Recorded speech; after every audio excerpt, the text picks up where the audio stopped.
یہودی و عیسائی ہوں یا پھر امت مصطفیٰ صلی اللہ علیہ وسلم میں جو مسلمان بنام مسلمان میرے نبی کی ذات پر کیچڑ اچھالنے والے ہوں، وہ بھی گمراہ ہو جاتے ہیں. اس لیے کہ اس واضح نشانی کا انکار کرنا یا اسے چھوڑ دینا تمہیں کچے راستوں پر ڈالنے کے برابر ہے.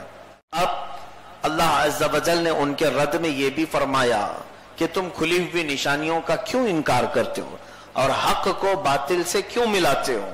ان کی ایک اور بری عادت کا ذکر رب تعالیٰ فرماتا ہے کہ حق بولنے کی بات ان کے اندر آتی ہی نہیں. وہ مصلحتوں کو دیکھ کر، حالات کو دیکھ کر بات کرتے ہیں. وہ کبھی مسلمان بھی بن جائیں، کبھی کافر بھی بن جائیں، کوئی بھی روپ اختیار کر لیں. جس کے ہاں ایمان نہ ہو تو وہ ہر روپ اختیار کر لیتا ہے. رب تعالیٰ فرماتا ہے وَقَالَتْ طَائِفَةٌ مِّنْ أَهْلِ الْكِتَابِ، یہودیوں اور عیسائیوں میں کی ایک جماعت نے اپنے چیلے چپاٹوں کو کیا کہا مدینہ طیبہ میں. حضور پاک صلی اللہ تعالی علیہ وسلم کا غلغلہ دیکھا، صحابہ کرام کی عزت دیکھی. یہ جہاں جا رہے ہیں اللہ ان کو فتح ہی فتح عطا فرما رہا ہے. چھوٹی جماعتیں اور بڑی بڑی جماعتوں پر بھاری ہو رہی ہیں. تو ان کے بڑے علماء نے چند لوگوں سے کہا کہ جاؤ ان لوگوں پر تم بھی ایمان لے آؤ. کیسے؟ آمنوا بالذی انزل علی الذین آمنوا وجہ النہار، دن میں ان کے اوپر ایمان لانا اور رات میں پھر ہمارے پاس آ جانا، یعنی مکر جانا. مسلمان تم کو دیکھ کر کے ایسا سمجھیں کہ ہاں تم بھی ایمان والے ہو، اور پھر رات میں تم ہمارے پاس آ جانا. وَقْفُرُوا آخِرَهُ، یعنی شام میں کفر کر لینا. اسلام کھیل کا نام نہیں ہے، یہ دلوں کے ایمان کا نام ہے. جو ایک بار بس گیا تو آخری سانس تک ساتھ میں رہے گا. اس کو چھوڑ کر کے بندہ اگر گیا تو ختم ہے. لیکن ان کے ہاں اس کی اجازت ہے. یہودیوں کے ہاں، عیسائیوں کے ہاں وہ اس بات کی اپنے ماننے والوں کو اجازت دیتے تھے کہ جاؤ دن میں تم مسلمان بن کر کے رہو اور رات میں پھر ہمارے بن جانا. اس سے دو فائدے. ایک فائدہ یہ تھا کہ مسلمانوں کو جو فتح میں مال مل رہا ہے اس میں تم کو بھی مل جائے گا. اور دوسرا ان کا ایک فائدہ یہ تھا جو بہت ہی خطرناک جو ان کا ارادہ تھا، وہ کیا ہے کہ تم جاؤ گے اور رات میں جب پلٹ آؤ گے، اگر کبھی کسی مسلمان نے دیکھا بھی تم کو کہ بھائی یہ تو چھوڑ دیا ہے، تو اس کے دل میں بھی اسلام کا شک پیدا ہونے لگے گا. میرا خاص ساتھی چھوڑ کے کیسے چلا گیا؟ ہو سکتا ہے، یہ کہتے ہیں لعلہم یرجعون. ان ظالموں کی یہ نیت تھی کہ تم جاؤ اور چھوڑ کر کے پھر واپس آؤ. ہو سکتا ہے تمہارے جتنے دوست بنے ہوں گے وہ تمہارے ساتھ ہمارے اس میں آ جائیں گے. ہر زمانے میں یہ کچھ لوگوں کو اسلام میں داخل کرتے ہیں اور انہیں حکم دیتے ہیں کہ مسلمانوں کی طرح زندگی اختیار کرو. اور پھر جب تمہارے بہت سارے اچھے خاصے دوست بن جائیں تو ایک ساتھ وہاں سے تم چھوڑ کر کے پھر اسی دین کو اختیار کر لینا تاکہ تمہارے جتنے فالوورز ہیں وہ سب تمہارے ساتھ آ جائیں. یہ سازش برسوں سے چلی جس کا ذکر قرآن عظیم میں آیا. یہودیوں نے باضابطہ مدرسے بنائے اور اب بھی چل رہے ہیں. انگلینڈ میں ایک ادارہ ایسا جس کا ذکر ایک ہمارے یہاں کے منتھلی میگزین نکلتی، ماہنامہ کنز الایمان، اور ایک ماہنامہ استقامت نام سے نکلتی تھی، جس میں پوری رودات لکھی گئی تھی. ہندوستان کے ایک بڑے مفکر تھے، وہ گئے تھے انگلینڈ، تو ان کی یہاں کے انگریز جب یہاں ان کی حکومتیں قائم تھی، اچھی خاصی دوستی تھی، تو ساتھ میں یہ انگریز انہیں لے کر کے گیا. یہ مسلمان جو مفکر تھے انگلینڈ جانے کے بعد کہا کہ میں آپ کو ایک عجیب و غریب چیز دکھاتا ہوں. لے جا کر کے اس نے بہت سارے پرمیشن لیے. وہ ہر ایک کو پرمیشن نہیں ملتا. اپنی خاص گاڑی میں لے کر بہت دور کا سفر، شہر سے کئی کلومیٹر دور جنگلوں میں چلتی رہی گاڑی. اس کے بعد پھر ایک جگہ گاڑی روک دی گئی. پھر یہ کہتے ہیں کہ ہمیں کچھ لوگ وہاں پر پولیس کھڑے ہوئے نظر آئے دربان کے مطابق. ان لوگوں نے ہمارا سارا بایو ڈاٹا چیک کیا اور پھر اجازت نامے دیکھے، پرمیشن لیٹر دیکھے، پھر ہم کو اندر لے جایا گیا. اندر پھر وہاں سے ایک دوسری بگی تھی، اس میں بیٹھ کر کے گئے. پھر اندر کچھ چیکنگ تھی. یہ کہتے ہیں بہت اندر جانے کے بعد میں نے دیکھا باضابطہ ایک بڑی عمارت بنی ہوئی. اندر جانے کے بعد میں نے دیکھا کہ سارے وہاں پر طلبہ قرآن پاک حفظ کر رہے ہیں اور تقریباً وہ 300 یا 400 کی تعداد میں بچے.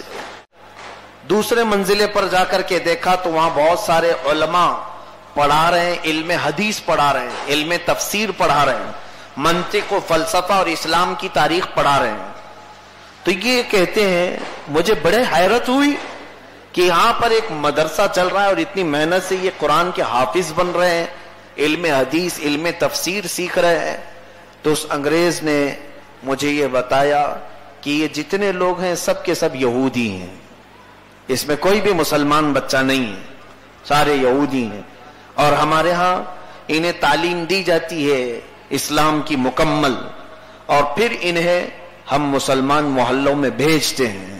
برسوں تک یہ مسلمانوں کے عقیدے کے مطابق بات کرتے ہیں اور اس کے بعد پھر انہی لوگوں کے عقیدوں میں شک پیدا کر کے ان کے اندر فرقے پیدا کر کے آتے ہیں. ایک بڑی سازش, یہ کوئی ایسی لفاظی نہیں, حقیقت. اور آج بھی مارکیٹ میں ایک کتاب ملتی ہے, ہیمفرے نام سے ایک بڑا مفکر تھا انگریز. مجھ سے سنیے آپ تاریخ, میں آپ کو اس لیے آج یہ بات چھیڑا ہوں کہ قرآن پاک جو فرما رہا ہے اس میں شبہ برابر بھی غلط ہو نہیں سکتا. ان کی یہ خواہش ہوتی ہے کہ وہ تھوڑی دیر کے لیے مسلمان بن جائیں. کیوں مسلمان بنتے ہیں آپ؟ اس کی وجہ یہ ہے کہ اسلام اور مسلمانوں میں پھوٹ ڈالتے ہیں اور ان کا رشتہ مصطفیٰ کریم صلی اللہ علیہ وسلم کی ذات سے کمزور کر کے چھوڑے. ان میں سے ایک ہیمفرے نام کا, اس کی کتاب اب بھی مارکیٹ میں ملتی ہے, اردو میں بھی ملتی ہے, ہمفرے کے اعترافات نام سے. اس نے خود اپنی تاریخ بتائی کہ ہم انگلینڈ سے نکلے تھے اور ہمیں صلیب پر ہاتھ رکھ کر کے قسم لیے جاتے تھے کہ زندگی بھر تم عیسائیت سے وفا کرو گے. یہ کئی طرح کی قسمیں کھا کر کے وہاں سے نکلتے ہیں. ہیمفرے نام کا یہ جو انگریز عیسائی ہے وہ خود کہتا ہے کہ میں نے قرآن پاک پورا پڑھا, حدیثیں میں نے کئی ہزار یاد کی, پورا عالم کا مکمل کورس کیا, تفسیر میں نے بڑا مقام حاصل کیا. میرے 12 یا 14 ساتھی تھے, ہم وہاں سے جب نکلے فراغت لے کر, اور سب سے پہلے میں ترکی آیا. ترکی میں کئی سال تک وہاں کی مسجد میں امامت کی, درس دیتا رہا. اور اس اثنا میں کئی بار ایسا ہوا, وہ خود اعتراف کرتا ہے کہ قرآن پڑھتے پڑھتے ایسا دل چاہنے لگا کہ یہ حق ہے, اسی کو کیوں نہ قبول کروں. لیکن پھر مجھے وہ صلیب کی قسم یاد آتی, پھر میں رک جاتا. اور پھر اس نے یہ بھی اعتراف کیا کہ میرے ساتھ جو 12-14 ساتھی نکلے تھے مختلف علاقوں میں تھے, عراق میں, بصرہ اور کوفہ میں, بغداد میں, کئی علاقوں میں. اس نے بتایا, لکھا ہے باضابطہ, ان میں سے سوائے 3 کے باقی سب کے سب مسلمان ہو گئے. اسلام میں وہ داخل ہوتے رہے اور حضور پاک کی سیرت پڑھتے پڑھتے ان کا دل بدلا اور ایمان میں آ گئے, مگر ہم 3 نہیں بدلے. اور اس کے بعد اس نے خود یہ بھی اعتراف کیا, اسی زمانے میں عرب کا ایک بچہ, ایک لڑکا مجھے ملا جس کا نام محمد بن عبد الوہاب تھا, نجد کا تھا. اس کو میں نے پڑھایا, اس کو پوری تعلیم میں نے دی, یہاں تک کہ اس کو میں نے قرآن کی الگ الگ تفسیر بتائی. اور پھر یہ بھی لکھتا ہے کہ میں نے اپنے طلباء کو, اپنے شاگردوں کو شراب حلال کر کے دکھایا قرآن سے, حدیث سے. اور پھر ایک ساتھ کئی عورتوں کو ساتھ رکھنا میں نے حدیث سے حلال کر کے دکھایا. ایسی حدیثیں اس نے خود اعتراف نامہ پوری کتاب میں لکھا. جب وہ بوڑھا ہو گیا کہا کہ تقریباً میں نے اپنی زندگی کے 50 سال اس میں خرچہ کی ہے, اور ترکیوں کے زوال کا جو سبب بنا, پہلے ترکی ہی تھے سعودی عرب میں, اور وہاں سے ترکیوں کے ہٹنے کا جو سبب بنا اس کا بھی وہ اعتراف کرتا ہے کہ اس میں ہمارا دخل تھا.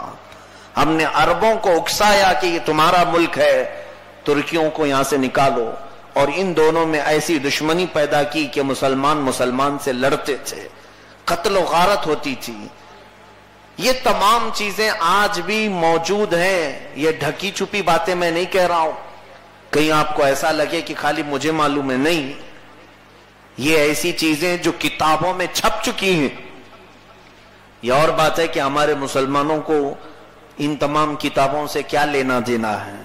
سیریل دیکھ لیں، فلم دیکھ لیں تو کافی ہے، گیم کھیل لیں اسے دن بھر موبائل میں تو یہی کافی ہے، اسلام کی تاریخ جاننے کے لیے کوئی وقت نہیں